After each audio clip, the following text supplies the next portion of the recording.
Salut, on va parler des Britanniques. Démasqués, les Britanniques dévoilent le visage du leader du groupe pirate Lockbee.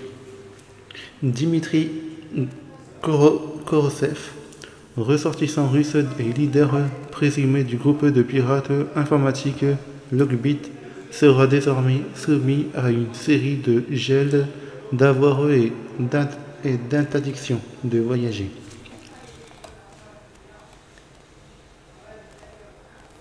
La Nation Crime Agency NSA avait eu le tact de prévenir ses ses opposants. Le groupe de pirates informatiques russophone Lockbit de ses agissements. Elle a tenu parole. L'agence britannique qui fait partie des pierres angulaires de l'opération Chrono a annoncé ce mardi avoir démasqué et sanctionné le leader Lockbit. C'était hier.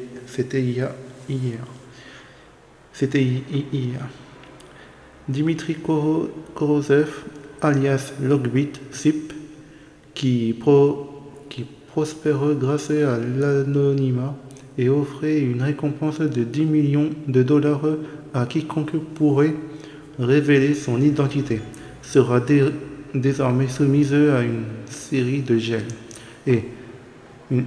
d'avoir et d'interdiction de voyager, a indiqué fièrement la NSA dans un communiqué.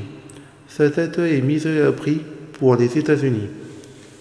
10 millions de dollars à quiconque donnera un renseignement permettant de l'arrêter. Hop, on va faire copier-coller. Si on peut. Voilà.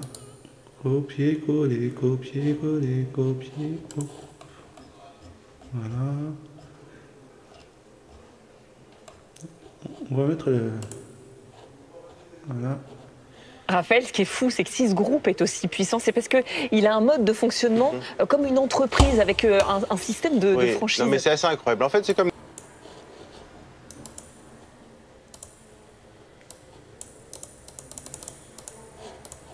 Ce qui est fou, c'est que si ce groupe est aussi puissant, c'est parce qu'il a un mode de fonctionnement comme une entreprise avec un système de franchise. Non, mais c'est assez incroyable. En fait, c'est comme des franchisés. C'est-à-dire que vous avez un groupe de hackers qui met à disposition un logiciel de piratage, donc qui va permettre de chiffrer les données, et puis qui va permettre à des groupes d'escrocs de se servir de ce logiciel, de mener les attaques. C'est un peu d'ailleurs comme les homejacking avec les sous-traitants ça qui vont mener les homejacking. Donc là, ça se passe en ligne. Ils vont mener les attaques, et puis ensuite, avec l'outil, ils vont reverser une commission à la maison mère. Donc c'est comme des franchises. Alors on estime ça à environ 20-25%. Mais enfin, à l'arrivée, quand on voit, c'est des millions d'euros. C'est pour ça qu'on parle d'un groupe qui a cumulé environ, selon les estimations, une centaine de millions d'euros. Mais ils sont combien? Alors ça, on ne le sait pas. Il y en a qui ont été arrêtés. Il n'y a quand même pas un service client. Alors si, vous avez non seulement un service client, vous avez un service marketing, comme dans plein de groupes de hackers. Ah non, mais c'est des vrais multinationales. Donc quand vous êtes un client, vous avez tenté un hack avec leur logiciel, vous n'êtes pas content, vous avez un bug, vous voulez une ristourne, peut-être vous les appelez. Il y a un vrai service marketing. Et honnêtement, quand on regarde, vous avez des brochures, on dirait des offres d'entreprise tout à fait classiques. Pourquoi? Parce qu'ils peuvent aussi exercer un peu en impunité. Là, il y a une enquête qui leur a fait très mal parce qu'ils ont, on va dire, mis la main sur le site, sur les serveurs, mais on se doute qu'ils sont plus ou moins dans des pays proches de la Russie, voire en Russie, et qu'ils ne se font pas trop embêter par les autorités locales. Donc, parce que qui est derrière, justement, derrière le ça, c'est la grande question. Il y a des affiliés un peu partout dans le monde. Maintenant, la maison mère, en principe, ce qui est fortement soupçonné, c'est que ce soit... Alors, c'est des russophones, ça on le sait, après qu'ils soient plus ou moins proches de l'État russe, qui puissent, on va dire, œuvrer en Russie et en échange de ne pas s'attaquer à des cibles russes. D'ailleurs, il suffit de regarder les cibles. Alors, vous n'avez pas de cible russe et vous n'avez pas de cible de pays de l'ancien bloc de l'Est. Donc, il y a un lien avec la Russie qui est difficile à établir, mais en tout cas, il y a une forme de protection. Mais Raphaël, ça dit des choses sur la puissance et la capacité de nuisance de ces groupes. Mais encore une fois, peut déstabiliser les démocraties. Bien sûr, tout à fait. Et d'ailleurs, alors c'est une supputation, mais c'est vrai que le timing de cette enquête, c'est une enquête qui a duré 2 ans. À l'initiative de la France, il faut le signaler. Les résultats, on les a aujourd'hui. Mais moi, je ne peux pas m'empêcher de penser aux JO. Ça arrive aujourd'hui, mais dans quelques mois, il y a les JO. Et ça, Ça, ce qu'on a vu, ce type de piratage avec les ransomware qui vont paralyser un système, c'est évidemment le cauchemar des Français, notamment pour les JO. Donc effectivement... Parce qu'il y a des groupes aussi puissants que celui qui vient d'être démantelé. Alors, Lockbit, honnêtement, c'est le plus puissant. Et quand on parle à des spécialistes, honnêtement, ce coup de filet-là, c'est un des coups probablement les plus durs portés à un groupe de hackers. Mais il est mis hors d'état de nuire, ce groupe? Pas forcément, parce qu'en fait, on a cassé l'outil. Oui. Maintenant, on n'a pas cassé le créateur. On n'est pas venu à bout du créateur de l'outil. C'est un peu comme les sites pirates. Vous fermez un site pirate, vous en avez 10 qui rouvrent derrière. Donc maintenant, peut-être qu'on a retardé certaines actions, peut-être qu'on a sauvé aussi certaines potentielles victimes. Maintenant, est-ce qu'il va renaître à l'avenir? Malheureusement, c'est très probable. Comme je vous le disais, la Nation Crime Agency avait eu le tact de prévenir ses opposants. Le groupe de pirates informatiques russophone Lockbit de ses agissements. Elle a tenu parole. L'agence britannique, qui fait partie des pierres angulaire de l'opération Chrono, a annoncé ce mardi avoir démasqué et sanctionné le leader Lockbit. Dimitri Korosev, alias Lockbit Seb, qui prospérait grâce à l'anonymat et offrait une récompense de 10 milliards de dollars à quiconque pourrait être révélé son identité, sera désormais soumis à une série de gels d'avoirs et d'interdiction de voyager, a indiqué fièrement la NACA. La NASA. Non, c'est pas NASA, je confonds avec NASA. Dans un communiqué, sa tête est mise à prix par les États-Unis. 10 millions de dollars à quiconque donnera un renseignement permettant de l'arrêter.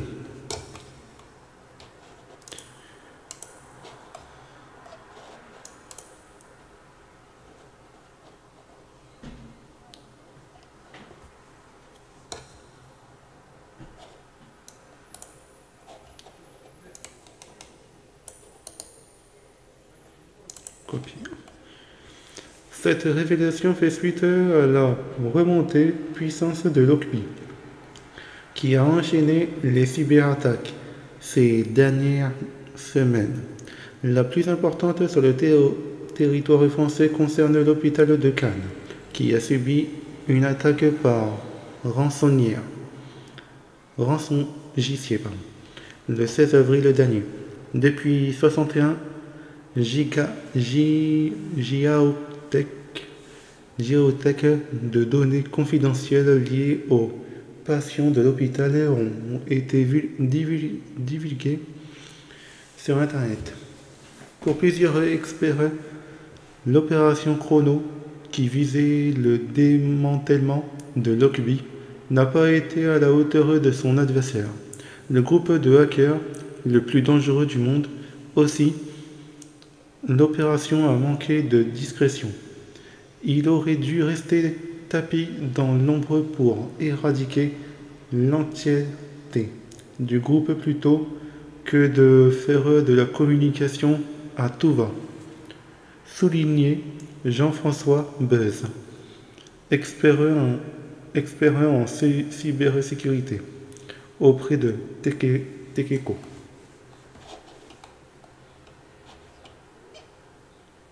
Des annonces fortes. Et même si la communication est restée la même en grande pompe, les annonces sont bien là.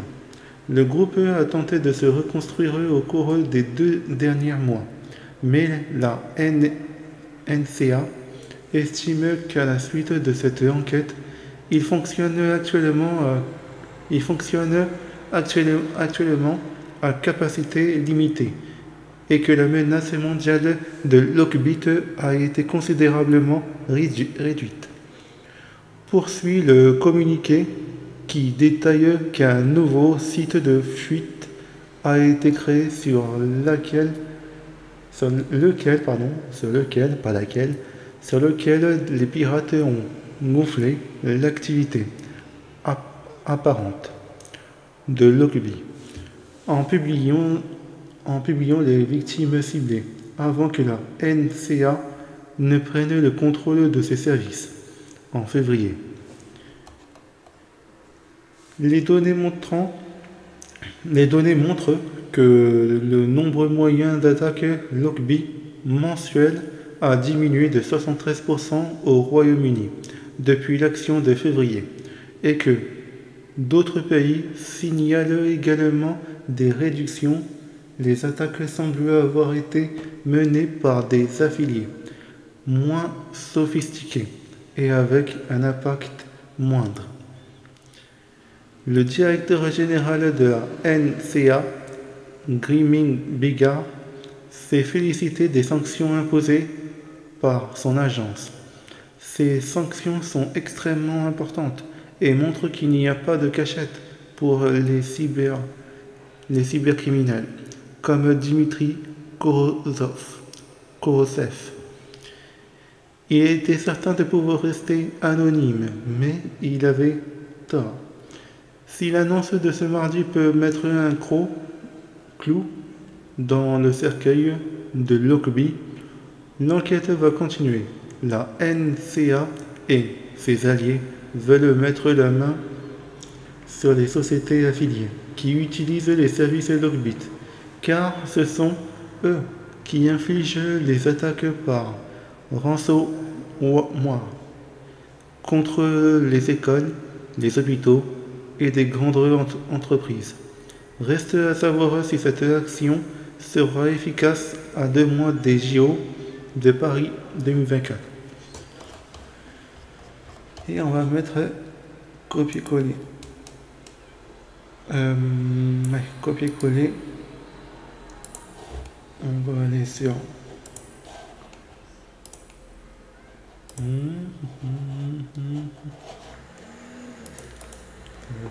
ça bug, comment on dit? X, Twitter, X, Twitter.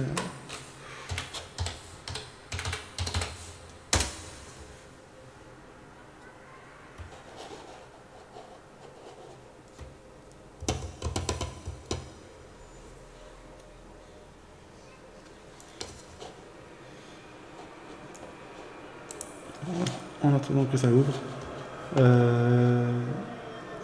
on va faire copier-coller. Hop, copier-coller. Allez.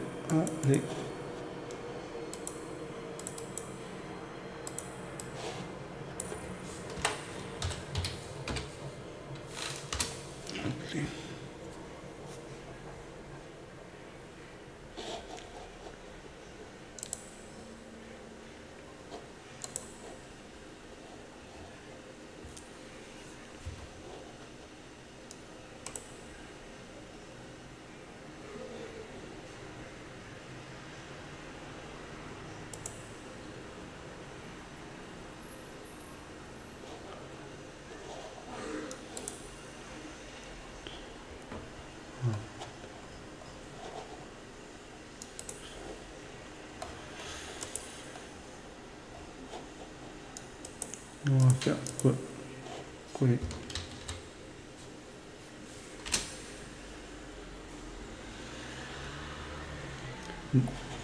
Mais quand même, démasqué, les Britanniques dévoilent le visage du leader du groupe pirate Lockbit.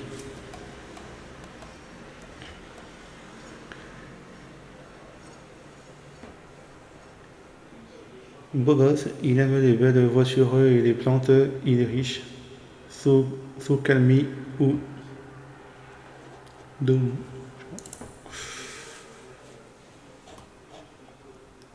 Et ça c'était quand? Ça a été publié aujourd'hui à 10h48.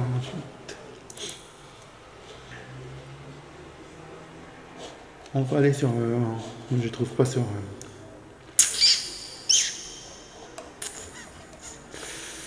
comment il s'appelle déjà?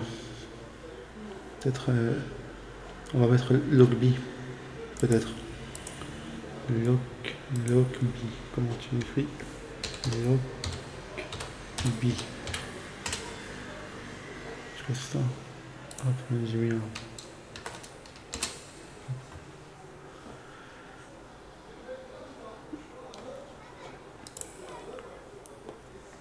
Que retenir à 24 heures après les révélations de l'opération Chrono sur la tête pensante du groupe cybercriminel Logby, numéro 1 dans le monde. Il est âgé de 31 ans et vit à 500 km au sud de Moscou. Il s'appelle Dmitri Yurevitch Korosev et a différents pseudos, donc Logby, Sub ou encore Pentic Crab. Il vit dans un appartement ordinaire. Il y a quelques sociétés, business, plus ou florissant, donc certains dans le prêt-à-porter d'entrée de gamme. Il a empoché au moins en janvier 2022 et décembre 2023 100 millions de dollars. 100 milliards de dollars, je crois. Grâce au ransomware. Il a fait de sa franchise la plus prolifique au monde avec 1 milliard de dollars et la plus grande avec 194 franchises. Mais 114 franchises n'ont jamais gagné le moindre argent avec Logby. Il a beaucoup d'argent, mais a énormément du mal à le blanchir. Il aurait parlé avec le FBI pour offrir ses services en contrepartie d'infos sur ses complices. Il conduit une Mercedes et pas de Lamborghini. Il ne possède pas de yacht et encore moins ne vit dans un manoir. Il aime les sushis, les chikas, le jardin, les jolis costumes. Il est grand fan des produits Apple. Il a laissé plusieurs traces de lui ces dernières années sur Internet, certainement avant qu'il ne devienne cette tête pensante à la cybercriminalité. Il est désormais interdit de voyager dans beaucoup de pays au monde. Il pourra s'offrir néanmoins des vacances en Corée du Nord. Il devra certainement désormais payer pour assurer sa protection en Russie. J'ai essayé de rassembler les nombreuses informations qui viennent de partout, de la communauté depuis hier. Il y a un travail remarquable fait. On est loin à la fin de cette histoire tellement il y a de choses à dire. Je prendrai le temps de vous reparler des dessous de cette deuxième itération de l'opération Chrono. Le FBI, le NCA, Europol et la coalition des 10 pays, au Royaume-Uni, États-Unis, France, Japon, Suisse, Canada, Australie, Suède, Pays-Bas, Finlande, Allemagne. Il raconte sa vie. Ouais. La faute. D'accord.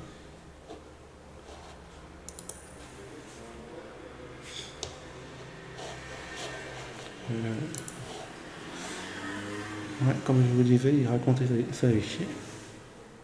Il raconte son histoire. Que la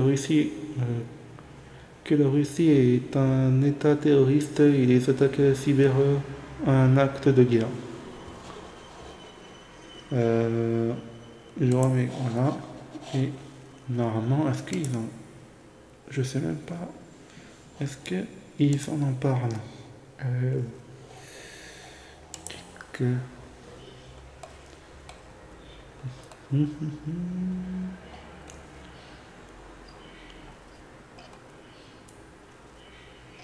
C'est où ça les amendes, non. Normalement, ils en parlent pas. Peut-être sur d'autres, mais... Je sais pas, comment on dit.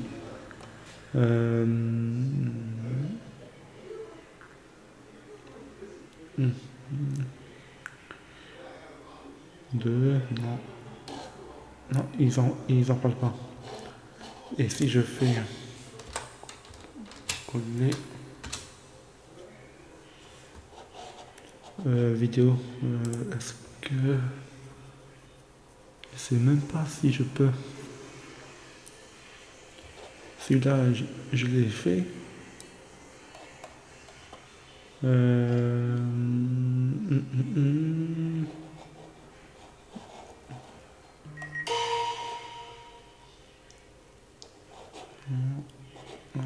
Non. Oula.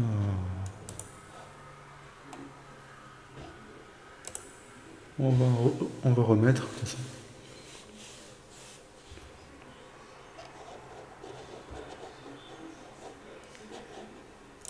Fonctionnement comme une entreprise avec un système de franchise. Non, mais Raphaël, ce qui est fou, c'est que si ce groupe est aussi puissant, c'est parce qu'il a un mode de fonctionnement comme une entreprise avec un système de franchise. Non, mais c'est assez incroyable. En fait, c'est comme des franchisés. C'est-à-dire que vous avez un groupe de hackers qui met à disposition un logiciel de piratage, donc qui va permettre de chiffrer les données, et puis qui va permettre à des groupes d'escrocs de se servir de ce logiciel, de mener les attaques. C'est un peu d'ailleurs comme les homejacking avec les sous-traitants qui vont mener les homejacking. Donc là, ça se passe en ligne. Ils vont mener les attaques, et puis ensuite, avec l'outil, ils vont reverser une commission à la maison mère, donc c'est comme des franchises. Alors on estime ça à environ 20-25%, mais enfin à l'arrivée, quand on voit, c'est des millions d'euros. C'est pour ça qu'on parle d'un groupe qui a accumulé environ, selon les estimations, une centaine de millions d'euros. Mais ils sont combien? Alors ça, on le sait pas. Il y en a qui ont été arrêtés. Il y a quand même pas un service client.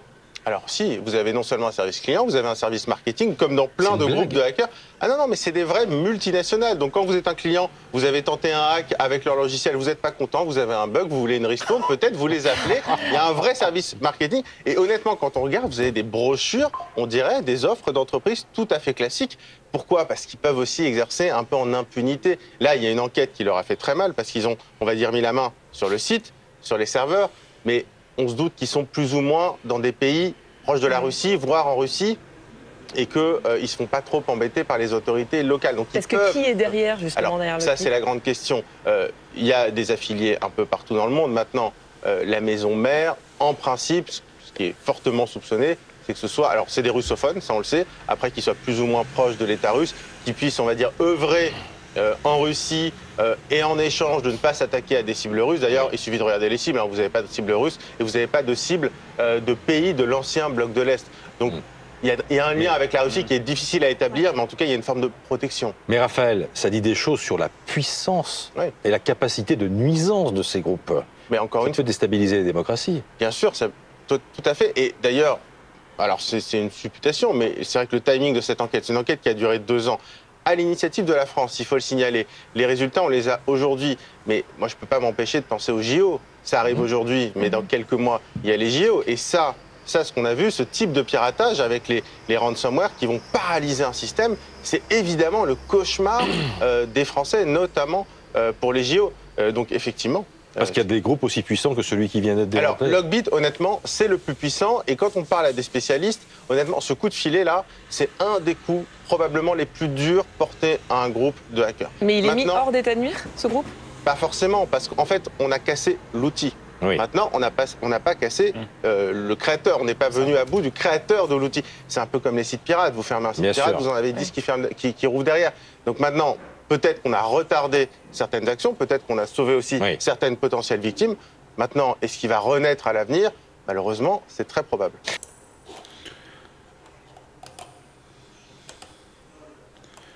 Pourri, c'est une dinguerie. Dimitri Korosev, ressortissant russe et leader présumé du groupe de pirates informatiques de Logbit, sera désormais soumis à une série de gel d'avoirs et d'interdiction de voyager. La Nation Crime Agency NCA avait eu le tact de prévenir ses opposants. Le groupe de pirates informatiques russophone Logbit de ses agissements. Elle a tenu parole. L'agence britannique qui fait partie des pierres angulaires de l'opération Chrono a annoncé ce mardi avoir démasqué et sanctionné le leader Logbit. Dimitri Korosev, ça on l'a lu. Ouais, on l'a déjà lu.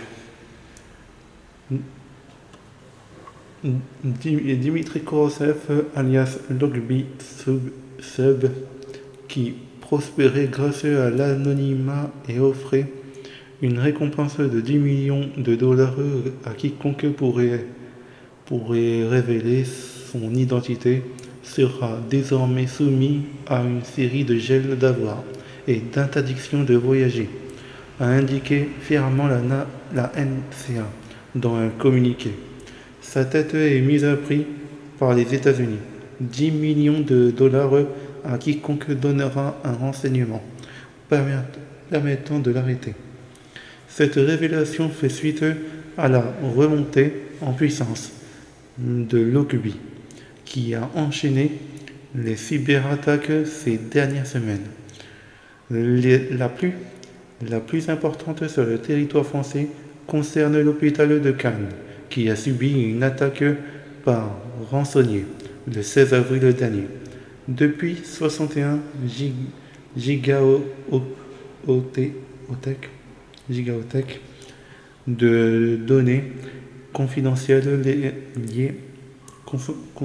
liées aux patients de l'hôpital ont été divulguées sur Internet.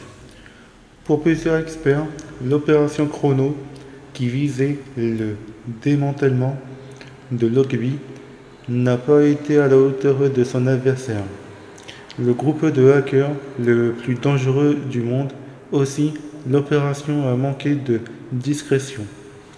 Il aurait dû rester tapi dans l'ombre pour éradiquer l'entièreté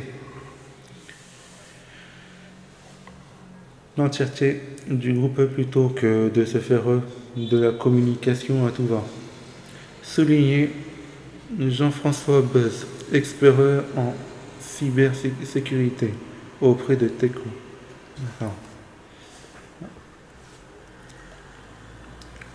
Et même si la communication est restée la même en grande pompe, les annonces sont bien là.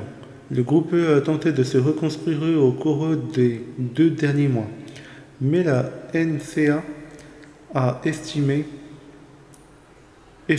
qu'à la suite de cette enquête, il fonctionne actuellement à capacité limitée et que la menace mondiale de Logby a été considérablement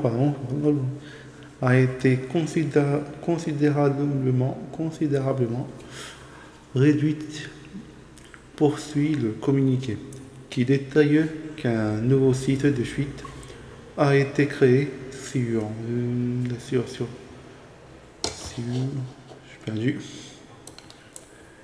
sur lequel les pirates ont gonflé l'activité apparente de Logby, en publiant les victimes ciblées avant que la NCA ne prenne le contrôle de ses services.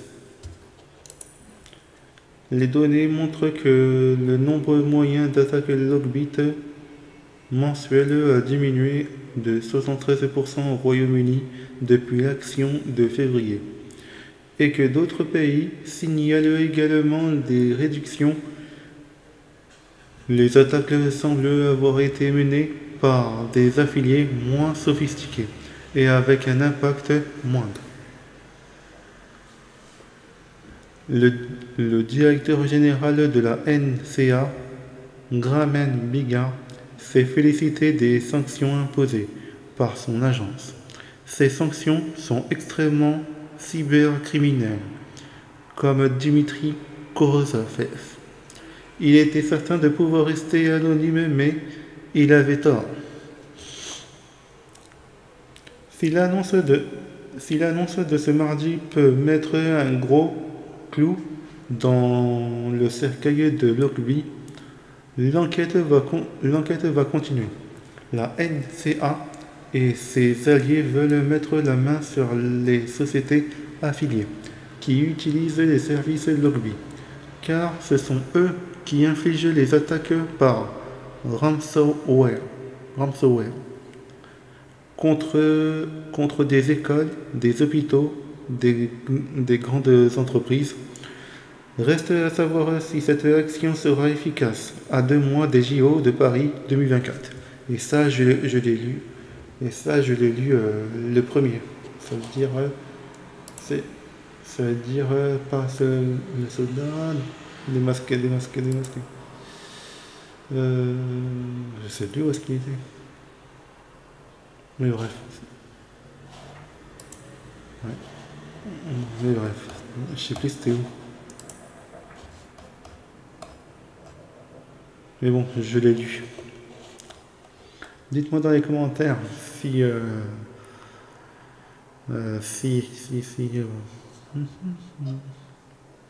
ouais. Dites-moi dans les commentaires si